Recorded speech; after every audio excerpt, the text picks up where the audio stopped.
Assalamualaikum warahmatullahi wabarakatuh. Waalaikumsalam. Alhamdulillahi wa kafa. Salatu wassalamu ala sayyidina Muhammadin al-Mustafa wa ala alihi wa sahbihi ahli sidqi wal wafa, amma ba'd. Yang mulia para ulama, para kiai, para asatiz dan asatizah yang saya hormati, para tokoh masyarakat, DKM Masjid Al-Ikhwan, ibu bapak, saudara-saudara kaum muslimin yang saya cintai.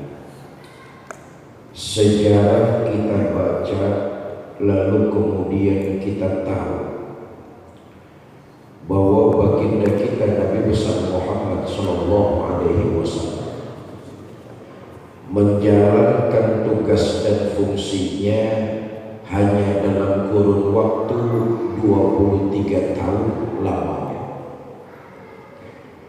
13 tahun periode Mekah, 10 tahun periode Madinah.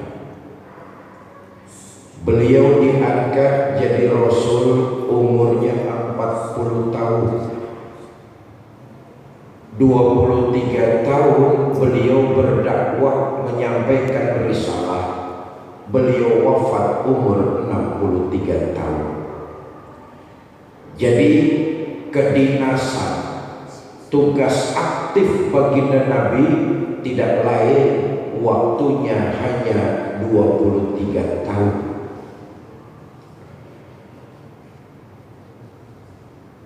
Beliau diangkat jadi Rasul umurnya 40 tahun. Mula-mula ajakan, seruan, dakwah dilakukan oleh baginda Nabi secara sembunyi-sembunyi. Inilah periode awal perjuangan baginda Nabi ketika diangkat menjadi Rasul, mendapat tugas menyampaikan risalah agama. Tapi periode ini dilakukan oleh baginda Nabi secara sembunyi-sembunyi. Berapa lama dilakukan macam ini? 3 tahun. Seruan itu dilakukan dari rumah ke rumah, dari pintu ke pintu, dari orang ke orang. 3 tahun dakwah macam ini, yang ikut gak lebih dari 11 orang. Ini yang disebut sabiqul awwalun. Sudah gak dapat fasilitas, gak ada jatah beras, gak punya gaji dan honor, 3 tahun bertugas menyampaikan risalah sembunyi-sembunyi. Yang masih mau kampanye, kalau 3 tahun kampanye, yang milih cuma 11 orang. Bangkrut, bubar. Betul atau tidak? Bikin tim sukses, calon wali kotanya nggak kepilih, timnya yang pada sukses. Betul apa enggak ya? Nabi tak macam itu. 3 tahun dakwah sembunyi-sembunyi. Dilakukan itu dengan hati yang ikhlas, mengharap ridha Allah Subhanahu wa ta'ala. Turun perintah, fasda bima tu'mar, Muhammad, sampaikan risalah Islam ini secara terbuka. Sudahlah, gak usah sembunyi-sembunyi. Hadapi tantangan, hadapi masalah. Sampaikan risalah terbuka, umum, gak usah lagi ngumpet-ngumpet. Dimulailah penyampaian risalah Islam ini secara terbuka, umum, global. Nabi ngumpulin pemuka-pemuka Quraisy di dekat Ka'bah. Untuk pertama kalinya Nabi pidato di depan umum. Ini periodenya masih Mekah. 13 tahun Nabi di Mekah, 10 tahun Nabi di Madinah. Dikumpulin pemuka-pemuka Quraisy ini dekat Ka'bah untuk pertama kalinya Nabi pidato di depan umum. Saudara-saudara, tuan-tuan Quraisy, apakah tuan-tuan percaya kepada saya? Mereka serentak menjawab, percaya. Kenapa tuan-tuan percaya kepada saya? Mereka pun berkata, jujur bisa dipercaya.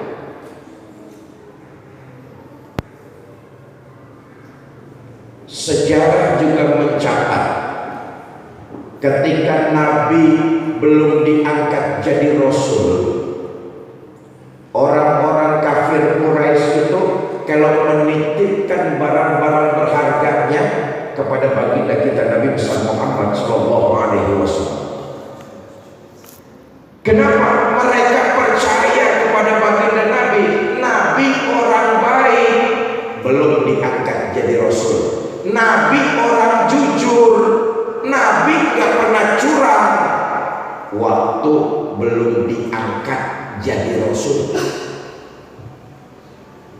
Setelah baginda Nabi diangkat jadi Rasul, maka Nabi mengajarkan nilai-nilai kejujuran. Maka Nabi melarang orang untuk berlaku curang. Ini letaknya. Ketika Nabi jadi orang yang baik, orang kafir Quraisy Mekah senang. Tapi ketika baginda Nabi mengajarkan kebaikan, mulailah orang-orang kafir Quraisy tidak senang. Ini beda ya. Kalau kita berkelakuan baik, orang senang. Tapi kalau kita mengajarkan nilai-nilai kebaikan, mulailah ada yang tak suka sama kita. Betul atau tidak? Saudara rajin sholat, orang senang. Tapi ketika saudara aktif memakmurkan masjid, mulailah ada orang yang tidak senang kepada saudara. Ini fakta dalam kehidupan. Nabi sudah mencontohkan sebelum beliau diangkat jadi Rasul, Nabi itu orang baik, orang jujur, orang yang gak pernah curang. Tapi ketika diangkat jadi Rasul, Nabi mengajarkan orang untuk jujur, berbuat baik, tidak melakukan kecurangan. Maka mulailah orang-orang menindas baginda Nabi.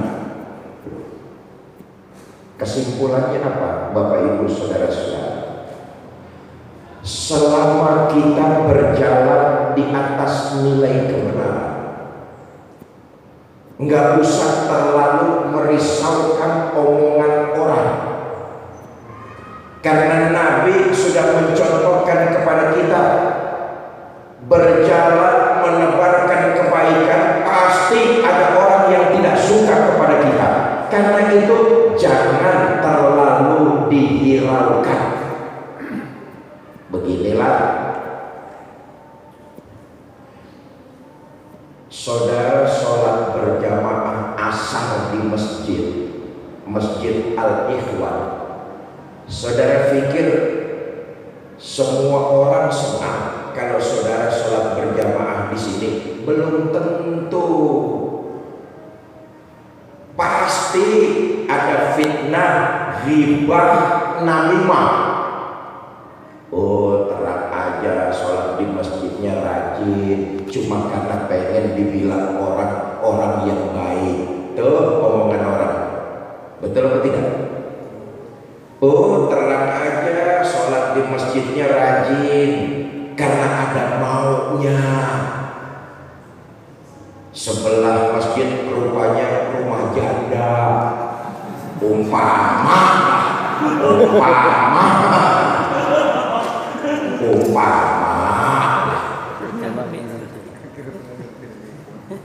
Maksud saya begini saudara, jangankan kita berbuat salah, kita berbuat baik saja